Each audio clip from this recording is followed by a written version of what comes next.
Alma Deering stood at the stage-stop water barrel and filled her canteen while a man 4 feet away sold her land out from under her, and he did not once look at her face. He talked about her the way you talk about a lame horse. He did not lower his voice. He thumbed a silver coin over and over, tail to tail, while he said what he said. And I did not set the canteen down. I did not answer him. I let the water run.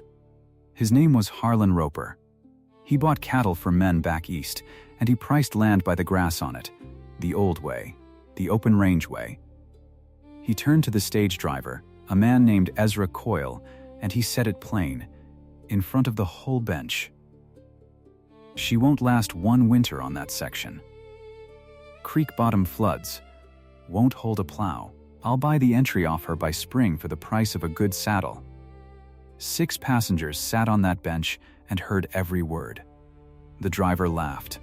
It was an easy laugh, the kind a man gives another man who is paying for the coffee. I capped the canteen. I looked once, not at Roper. At the creek line past the corral, the green thread of it running low between the banks. And I said nothing at all. He was pricing my land the way his father priced it. He had not noticed that a man in Illinois had changed the price of water 8 years before. And I had. If you believe quiet people read the fine print, this story is for you.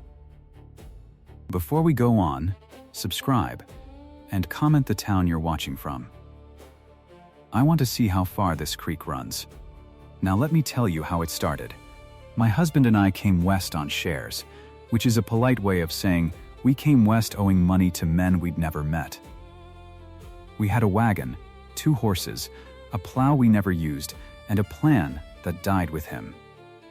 He was thrown from a green horse our first autumn on the trail out. He landed wrong. He was gone before I could get the water to him. I buried him under a lone cottonwood on a rise where you could see a long way in 3 directions, and I marked the place with a flat stone, and then I sat there until the cold moved me. I was near 40. I had no man, no crop, and no way home. What I had was a right most people did not think to hand a widow. The law said a woman alone could file a homestead entry in her own name, 160 acres, live on it, prove it up, and it was yours, free but for the labor, and the labor was the whole price. Every cattleman on the divide had ridden past 1/4 section for years. The creek bottom. It flooded twice a year, spring melt and the August storms, and it would not hold a plow straight, and the good grass sat up on the benches where the big outfits ran their herds. So they called that quarter worthless. They rode over it to water their cattle and never once thought to put their name on it, because you do not buy a road you already use for free. I filed on it. The creek bottom. The worthless one. I gave up the notion of wheat. I gave up the picture I'd carried in my head of a yellow field and a white house. I kept a garden instead, potatoes and beans and squash that would feed one woman through a winter. I took in sewing for cash money, shirts and trousers for the freight men and the stage crew, and I mended a great deal of what other people tore. I pulled a neighbor's calf out of the creek mud one gray morning with a rope and my own back, and I did not charge her for it, and that is how you learn who your neighbors are. I shared coffee with the freighters when they stopped, and I listened more than I talked, which is a habit that has fed me better than any crop. Now, before the stage stop, before Roper, there was a morning at the land office that I want you to see, because I did not know at the time that it was the whole story. I had ridden in to sign a paper. The office smelled of ink and old wood and the clerk's pipe. There was a line, and I waited. And while I waited, 2 clerks were grumbling to each other behind the counter the way men do when the day is long. One of them said something about the Colorado men. He was annoyed at them. He said they came up filing on the water and not the ground. First in time, he said, sour about it. They put their name on the creek before they put it on the dirt. First in time. First in right. I did not know what it meant. Not really. Not yet.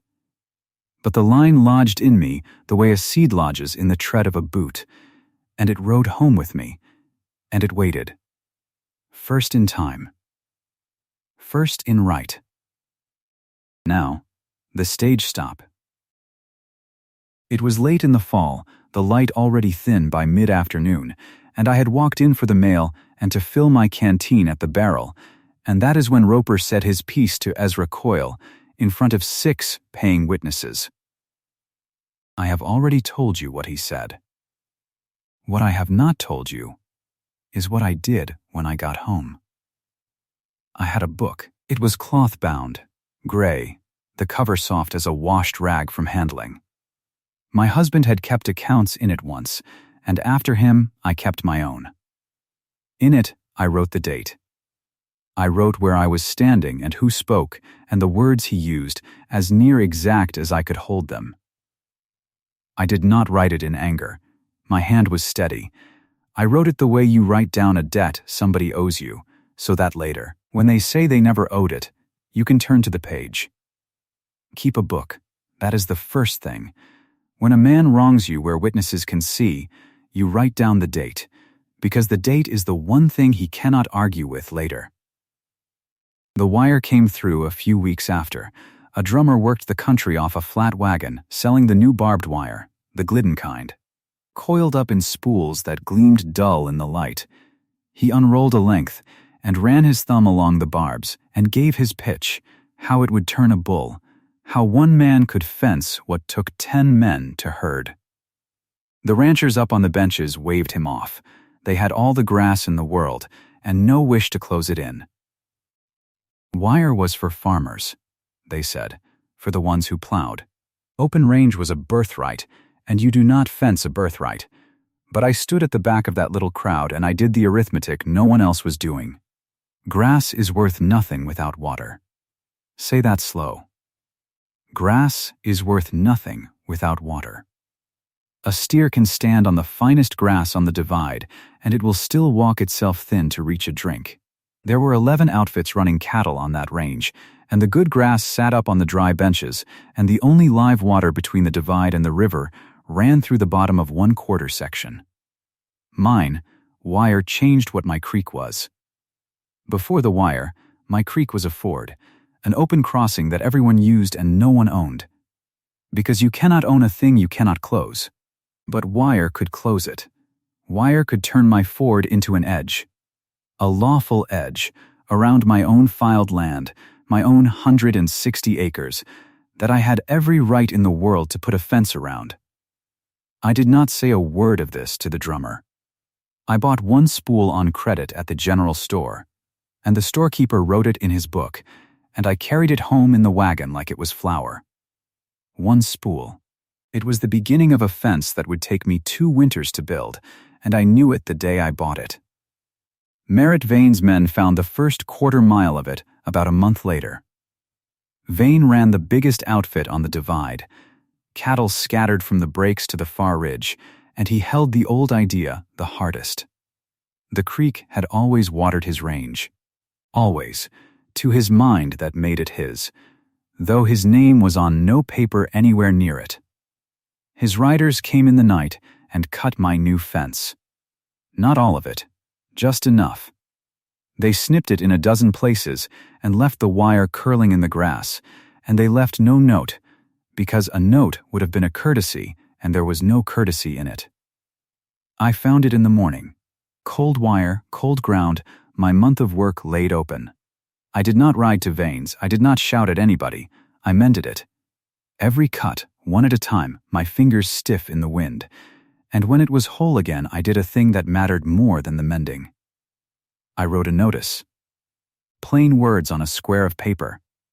That this fence enclosed my lawful entry, that cutting it was destruction of my property, and that any further cutting would be answered by the law. I nailed it to the corner post. And then I did the part most people skip, the part that turns a grievance into a case. I got it witnessed. I brought the storekeeper out, and I flagged down Ezra Coyle on his run, and I had them both read the notice where it hung and put their names to a copy that I kept. The storekeeper thought it was strange. Ezra thought it was funny. I could see it in his mouth, the same mouth that had laughed at Roper. But they both signed. And that copy went into the gray book, folded, dated, behind the page where I'd written what Roper said. Here is the law of the thing, and it is the law whether you are fighting a cattle outfit in 1883 or a company today. A warning nobody witnessed is a warning that never happened. A warning 2 men signed is a warning that lives in a courtroom. I was not building a fence. I was building a record. The fence was just the part you could see. Then Roper came back through. It was spring by then, the creek up and loud with melt, and the stage rolled in with a full bench, and I happened to be at the store when word came that the buyer was at the stop. I could have stayed away. I did not. I walked down, because I had learned something about letting a man say his piece in the open where it could be counted. Roper was in good spirits. Prosperous men in spring usually are.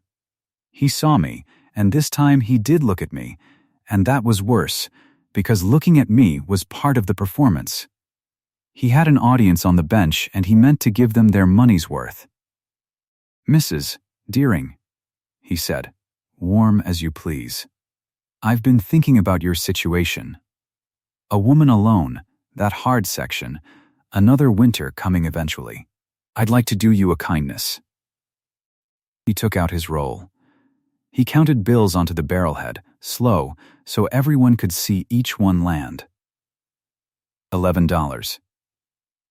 He counted $11 onto the wood and squared the little stack with 2 fingers and slid it toward me like a man feeding a stray. $11, he said.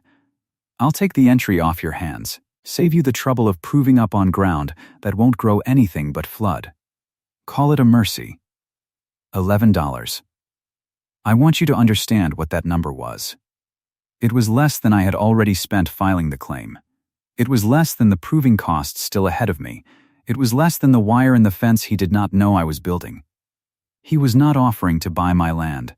He was offering to insult me with arithmetic, in public, and to be thanked for it. The last straw, done not as a shout but as a sum, which is the coldest way it can be done.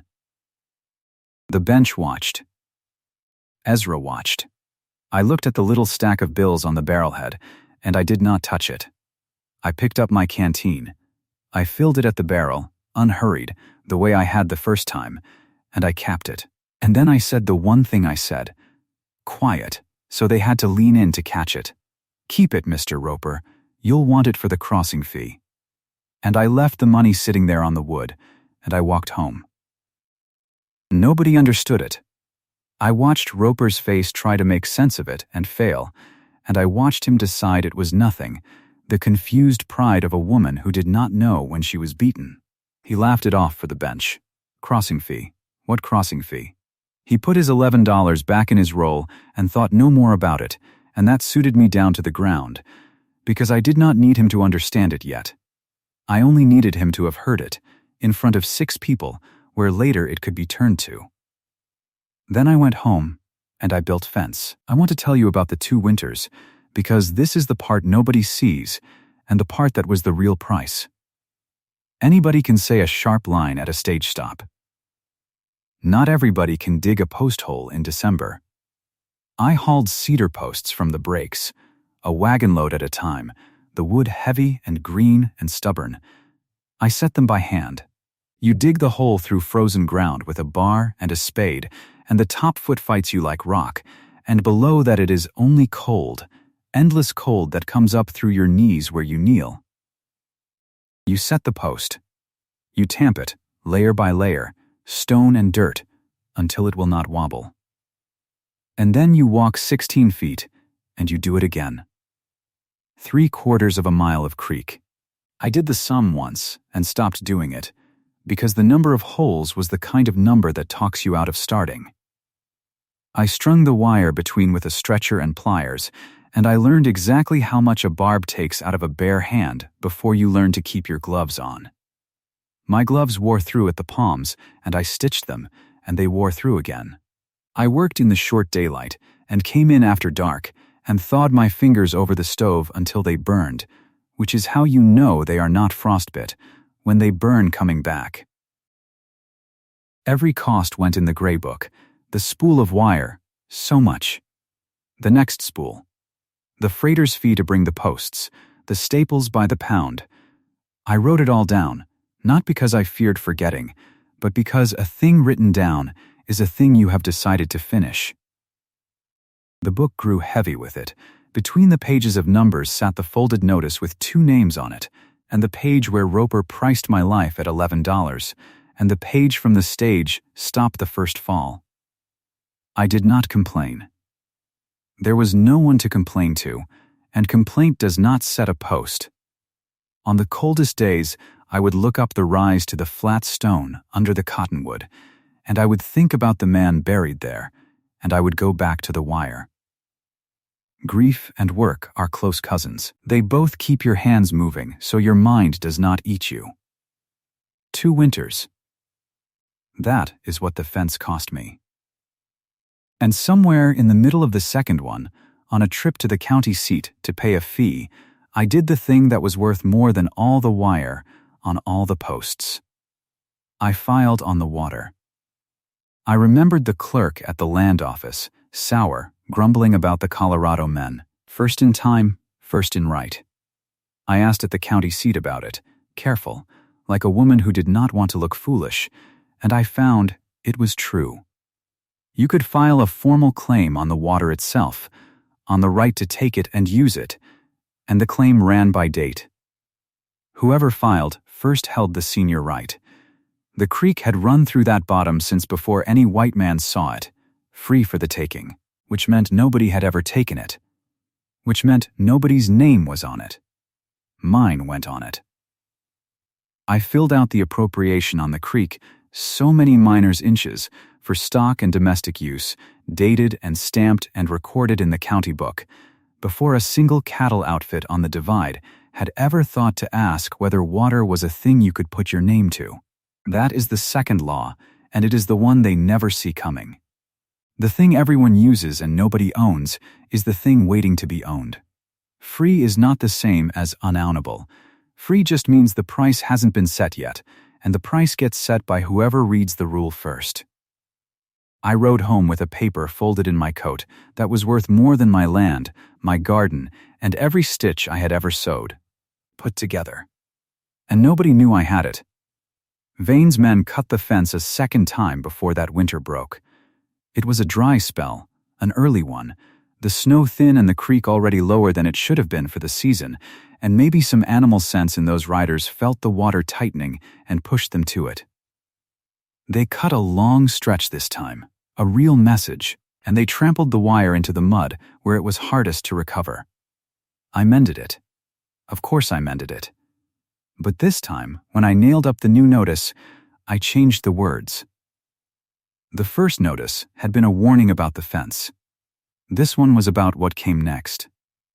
I wrote, in plain letters a rider could read from horseback, "The next count is made at my gate," and I had it witnessed again, the storekeeper and Ezra both, their names on my copy, the copy folded into the gray book with the others. Ezra read that one twice. I saw him do it. Count. What count?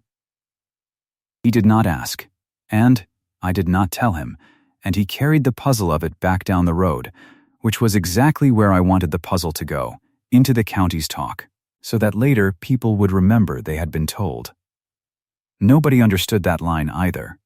That was fine. Understanding was not the point. The record was the point. A warning, witnessed, ignored. That is the whole machine, and I was building it one nailed page at a time, and the men it was built for thought I was a stubborn widow patching wire she'd only have to patch again. Then came the last day of the building. It was near the end of that second winter, the ground just starting to give, the creek running but running low, lower than I had ever seen it run for the time of year. I had one post left to set. The gate post. The heavy corner where the fence closed the last gap, the only good ford on the only live water between the divide and the river. The crossing every outfit on the range had used for years as if it were the public road. I dug that last hole myself in the half-frozen ground. I set the post and I tamped it, stone by stone, until it stood like it had grown there. I hung the gate on it, and the gate swung true, and I ran the chain through, and I closed it. And then I stood there with my hand on the cold top rail, and I felt the whole shape of the thing settle into place around me. The ford was closed. The water was fenced. The fence was around my own lawful 160 acres, every foot of it mine to enclose. The water right was filed, first in time, senior to every man who ran a head of cattle on that range. It was recorded in the county book with a date on it that none of them could ever get in front of. The warnings were nailed and witnessed and folded into my gray book. The trap was not sprung. But it was armed, every piece of it, quiet and legal and locked. I did not tell a soul what I had done. I did not ride to Vane and gloat. I did not send word to Roper. I closed my gate, and I went in, and I made my supper, and I wrote the date in the book the day the last post went in, and I underlined nothing, because a thing that is truly finished does not need underlining. The pain of the 2 winters had gone somewhere while I stood at that gate. What came up in its place was not happiness. It was steadier than that. It was the feeling of a woman who has quietly moved every chair in a dark room and is now simply waiting for the man who mocked her to walk in and find the floor is not where he left it. I knew something they did not know. I had been watching the creek all through that dry, thin winter, watching it drop when it should have risen, and I had ridden out across the range on my errands with my eyes on the low places, the seeps and the buffalo wallows and the little holes the cattle drank from, and I had seen how many of them were already going soft, already going to cracked mud at the edges. The snow was thin, the melt would be short, the grass would green up and lie to everybody, and the whole range would look fine in April, and the men on it would ride their fat opinions right into June without a worry in the world. But I had done the arithmetic no one else was doing. Again, I looked at that thin snow and that low creek, and I could see the summer coming the way you can see weather coming across open country, a long way off and no hurrying it and no stopping it. I could see August from February. They could not.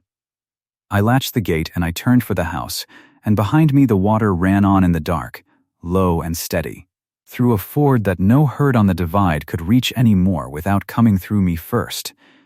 And not one man on that whole range yet knew that the price of water had already been set. In a county book, in my hand, with a date on it. And the drought had not even started. Spring came the way I expected it to come.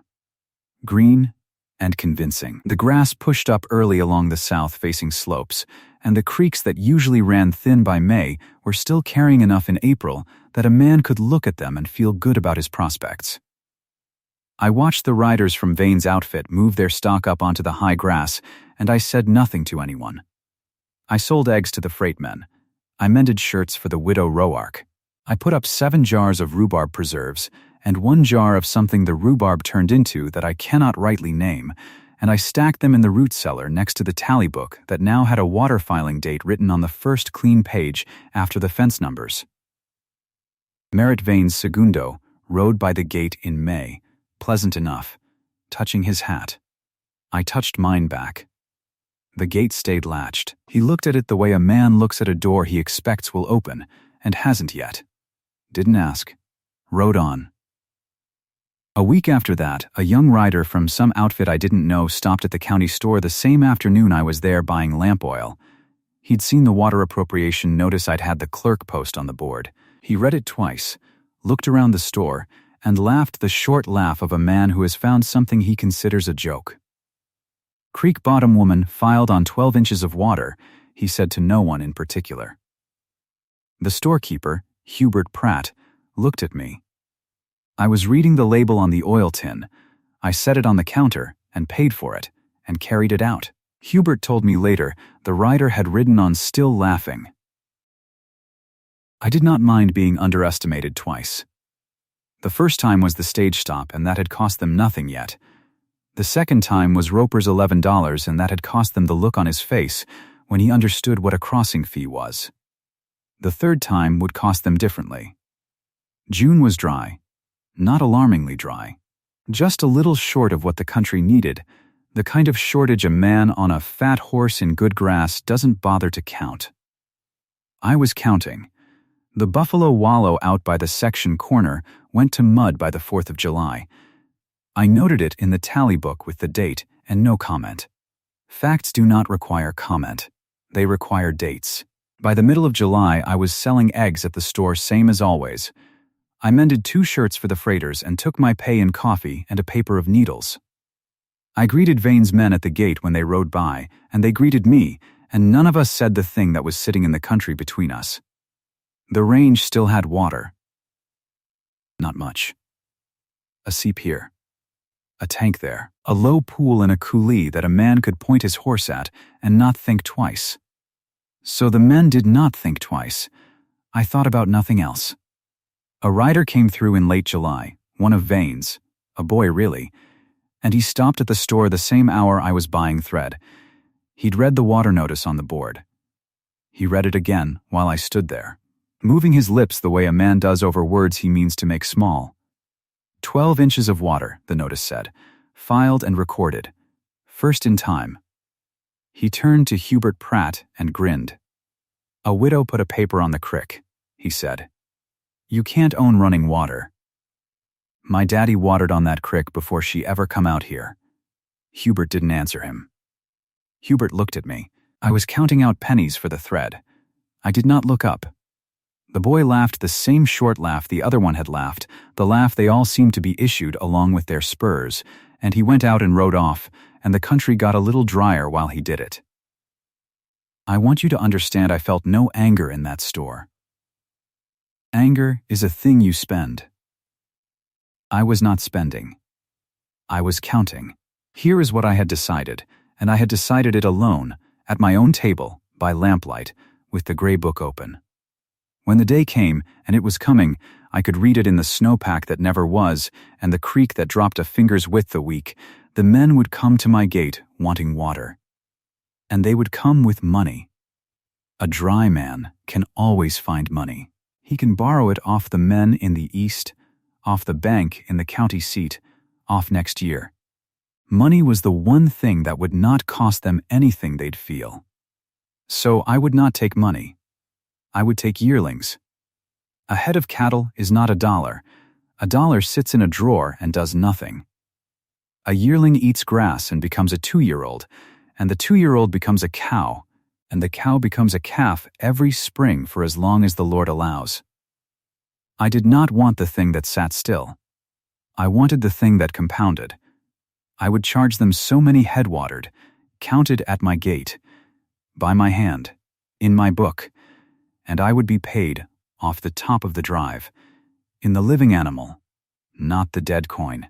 I wrote the terms out plain and folded the paper into the gray book next to the fence notices and the water filing. Then I waited on August. August did not disappoint. The creek had been dropping all summer, but in August it stopped being a creek dropping and became a thing dying. The pools that had watered the whole divide went first. The seep by the section corner cracked and curled at the edges like an old boot.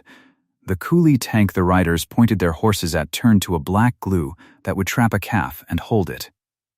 Widow Roark's boy lost 2 head in one such hole and came riding to me white as a sheet, and I went with him, and we got a rope on the second and pulled it out, and it lived. And neither of us said what we were both thinking, which was that this was the beginning and not the end.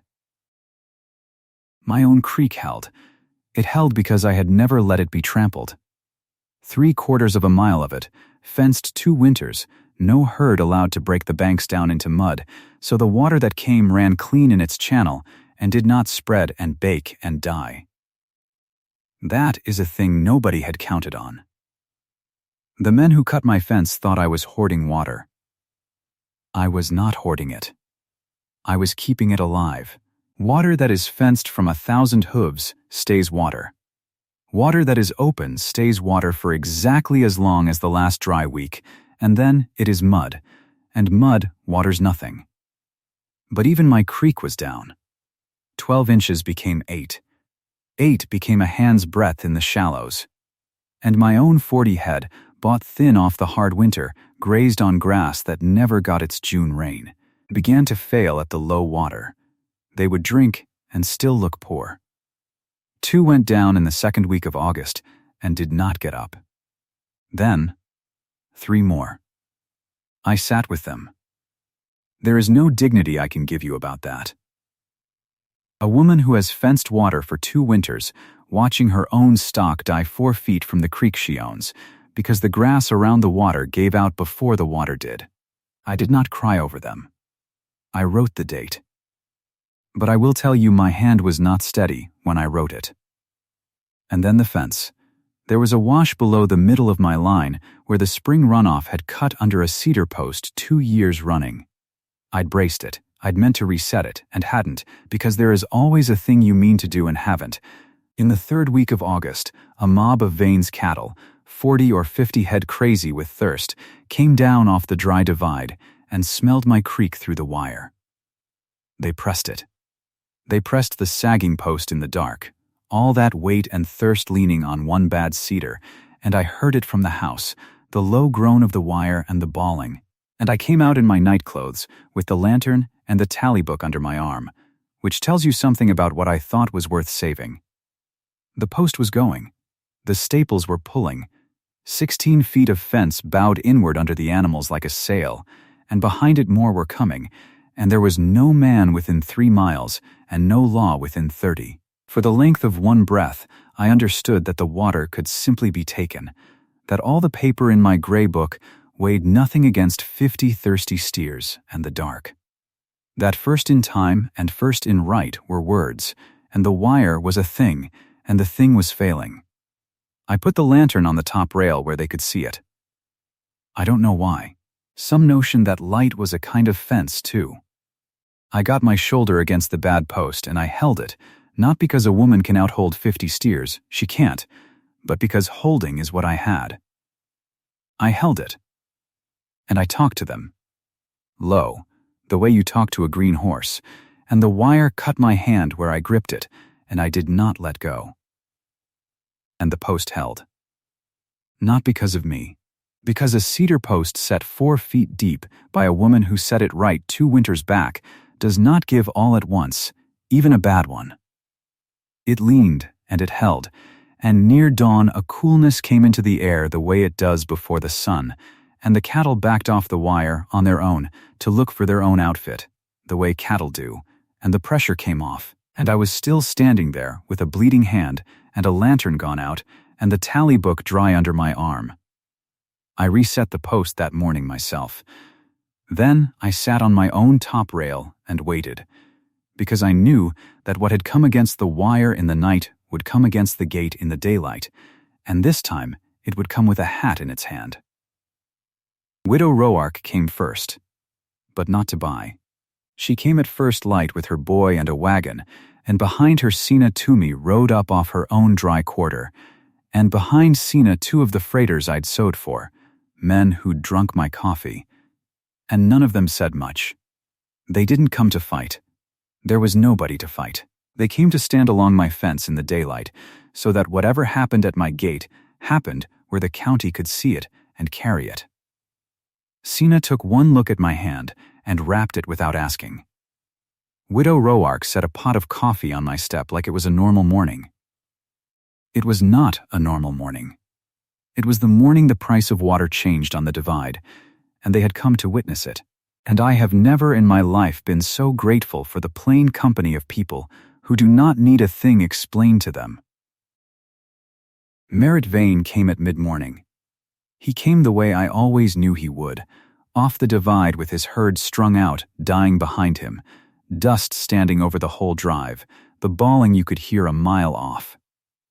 He rode up to the outside of my gate, the gate his own men had cut twice, the wire his own men had left in the dirt, and he sat his horse a moment looking at it. Then he took off his hat.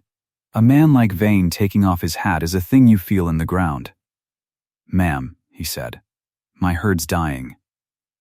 I had the tally book open on the top rail. I did not raise my voice. I had never once raised my voice at any of them, and I did not start with Merritt Vane. I know it, I said. There's water here. I know there is. He turned the hat in his hands. Behind him a steer went down, and did not get up, and he did not look at it. I'd take it as a kindness to water through. It isn't a kindness, I said. It's a count. I put my pencil on the clean page. You'll water here, off my creek, through my gate. I'll count every head that drinks, by my hand, in this book. And you'll pay me off the top of the drive, in yearlings, so many head for the water, not dollars. Yearlings. He looked at me a long moment. I watched him do the arithmetic I'd done 2 winters before by lamplight. The arithmetic where you understand, all at once, that the grass you own is worth nothing without the water you don't. And that the woman with the water gets to name the number because there is no other number and no other water between the divide and the river. That's a hard trade, he said. It's the same trade the country's been making all along, I said. Grass eats water. Only now the water sends a bill. He put his hat back on. That was his answer, the hat going back on. Open the gate, he said. I opened the gate. And Merritt Vane, biggest outfit on the divide, the man whose riders cut my fence in the night and told me the creek had always watered this range, drove his herd through my gate 1 head at a time while I marked them in the gray book, and paid me in living animals off the top of his own drive, because there was no other water, and the law that said so was recorded in the county book in my name, and dated before he ever thought to think about it. The pencil scratching was the loudest sound at my gate that day. I want you to sit with that. Not shouting, not a gun, a woman making marks in a cloth book while a rich man's cattle drank.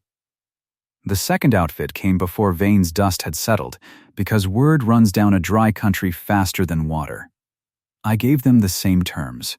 Head counted at my gate, paid in yearlings, marked in my book. The third came by afternoon. By the long light of that first day, the herds were strung out along my 3/4 of a mile of fence clear to the horizon, every one of them drinking from my creek.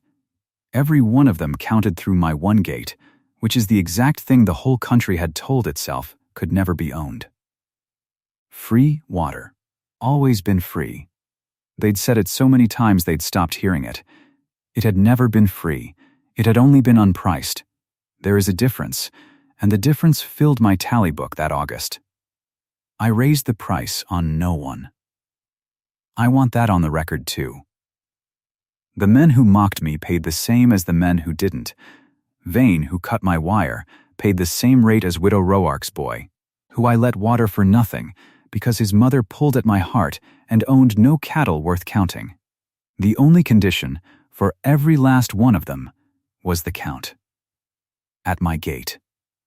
By my hand. In my book. Harlan Roper came last, and he came changed. He did not come as a cattle buyer looking for cheap entries to flip. Those days were done, and he knew it. He came as a man buying grass for the eastern feeders he worked for, thousands of head that had to be carried up from the river and fattened on the divide before winter. And every one of those steers, before it could eat a mouthful of the grass he was buying, had to drink. And the only live water it could drink from between the divide and the river ran through my gate and got marked in my book. He rode up in the last of the light, prosperous still, the same good coat. He sat looking at the line of herds along my creek, at the pencil, at the gray book, at me. And I watched him take a coin out of his vest pocket and thumb it the way he'd thumbed one at the stage stop, the day he priced my whole life at $11 and never once looked at me while he did it. He looked at me now. I misjudged the section, he said. You judged the section fine, Mr. Roper, I said. You just judged the water like it was still free. He turned the coin over once more. Then he put it away. That was the thing I watched for, and there it was, the coin going back in the pocket. I'll need water for the feeders coming up, he said. A good many head. Give me your terms. The same terms as everyone, I said. So many head watered, counted at my gate, paid off the top in yearlings. My book, my count. And here is where the loop closed. The one I'd left open 2 winters before, on a barrelhead in front of 6 passengers. Because Harlan Roper had stood at that stage stop and counted $11 onto the wood like a charity and told me to take it. And I had let the bills sit and picked up my canteen and said the one thing none of them understood. "Keep it, Mr. Roper. You'll want it for the crossing fee." Now the crossing fee was the largest line in his ledger. Every steer he'd carry to the east that fall had to cross my water and pay my count first. He knew it. I knew it. And I did not say the old line back to him. I want you to understand that I had earned the right to say it, and I did not say it. That was the whole of my satisfaction, not saying it.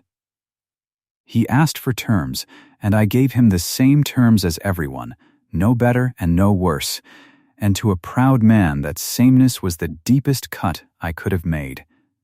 And I made it without lifting my voice off the ground. He wrote his mark in my book. Then he tipped his hat. Actually tipped it, to me, Alma Deering, whom he had never once looked at across 4 feet of stage stop, and rode back down toward the river to bring his feeders up. Ezra Coyle came through on the stage 2 days later. Ezra, who'd laughed at the stage stop when Roper said I wouldn't last 1 winter. Ezra, who carried the county's talk up and down that road like freight. He stopped at my gate and looked at the herd still lined along the creek and the tally book on the rail, and he did not laugh this time. He took the story down the road as fact. I know because it came back to me changed, not the story of a widow who wouldn't last, but the story of the woman who owned the county's cattle without owning a head of her own, who read the one thing the market had priced wrong and stood on it. Ezra told it that way at every stop from the divide to the river. A wound made in public gets healed in public, or not at all. Mine healed on the same road it was made, in the same man's mouth, in front of the same kind of witnesses. The drought broke in September, the way they do, sudden and too late for the ones already dead. But by then, it had done my work for me. I want to tell you about the next spring, because a story that ends at the reckoning ends too soon. The reckoning is loud. The peace is the point. The creek came back full in the spring, ran clean in the channel I'd kept it in, 12 inches deep and then 16, snowmelt off a winter that finally gave the country its water back. The cottonwood over my husband's grave leafed out green on its rise, and I walked up there of an evening with nothing to say and said nothing, which is a thing you can only do at a grave you've made your peace with. He died thrown from a green horse the first autumn out, before ever he saw this creek, and he never knew what the worthless quarter would become. I didn't tell him. Some things you just stand next to. I had lost 40 head in the drought. That spring, I counted 110 more than I'd had before it, paid in off the top of every drive that crossed my water. The living animals, the compounding kind, not $11 in a drawer. 110 head that would calve and calve again. The gray book squared it all out on the clean pages after the fence numbers and the water filing and the witnessed warnings, the whole trap, armed over 2 winters, sprung in 1 August, written down in 1 plain hand. Merritt Vane rode up that spring, wanting to lease the water long term, wanting a year's certainty instead of a drought's mercy. I gave him a fair number. He asked was I sure it'd hold, the arrangement, the paper. I told him it was the same count and the same gate it had always been. Same count, same gate, I said, and that was all, and he nodded like a man who'd learned to live inside a sentence he'd once laughed at. Harlan Roper came through in the spring too, buying grass for the season, and he tipped his hat before he said a word now, every time, a habit he'd formed at my gate. He said the terms were steep. I said they were the same for everyone, and then I said the one thing I let myself say, soft, not gloating, because I'd carried it 2 years and it was mine to spend once. You were right about one thing, Mr. Roper, I said. I didn't last 1 winter on that section. He waited. I lasted on the water. He didn't answer that. There wasn't an answer. He wrote his mark and rode down for his feeders, and every one of them drank at my gate and got counted in my book, same as the year before, same as the year after. Now here is the part that is bigger than one widow and one creek, and I'd be cheating you to leave it out. Sina Toomey rode up to my porch that sprang off her own quarter section, a creek quarter, filed in her own name, with a water appropriation recorded in the county book, dated and witnessed. First in time on her stretch of water the way I'd been first on mine. She'd watched what I did. She'd done it herself, quietly, while the men were still laughing at the notice on the board. I poured coffee for two women who now both owned water, and we sat. And we did not have to say much, because the thing between us this time was not a thing that needed explaining either. Within 4 years, there were 3 more creek quarters filed the same way, by women who'd watched, Sina among the first of them. And Harlan Roper, I have to laugh, and I so rarely laugh, Harlan Roper was buying grass off all 4 of us, and watering all his feeders at 4 gates, and being counted into 4 cloth books by 4 women he'd once have offered a good saddle to go away. Because here is the whole of it. The thing I'd read at a land office by accident and stood on for 2 winters. The cheap thing on the map was cheap because the market was still pricing it by the old rule.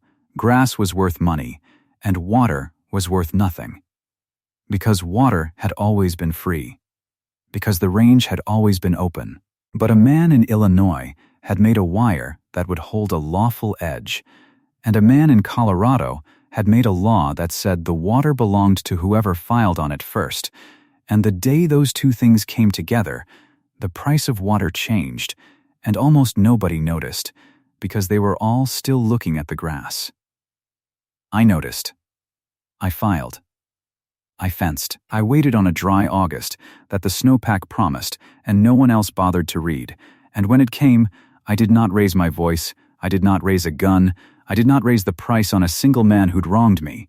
I just opened a book and made them all come to the count. Assets get priced by rules. The rules change. The whole trick, the only trick I know, is to read the change while everyone else is still reading the map. The creek runs full past my window as I tell you this, clean in the channel I kept for it, and the cottonwood is green on the rise, and the tally book is squared. If you've been watching from somewhere the water still runs open and unpriced, comment your town below. I'd like to see how far this creek runs.